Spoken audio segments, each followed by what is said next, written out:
शिव गुरु डामरू बजात तुहारा के यारा खरवा खोल। शिव गुरु के डामरू हाथ ने ले डामरू बजे लागी बड़ा है अच्छा।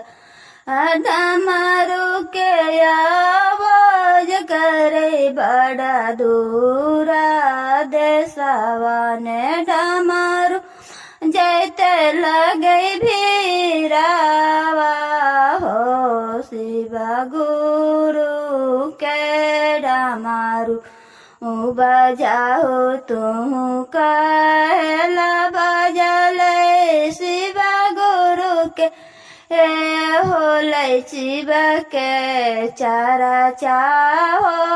डमरू बजेवे सब ई घर वे दुर्वा ने डमरू बजे लगी ना कैसे बजिया डमरू शिव गुरु हमारा से ऐया बड़ा दानी बनिया डमरू बजाई के।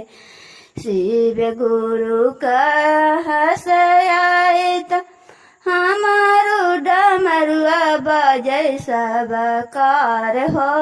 शिव गुरु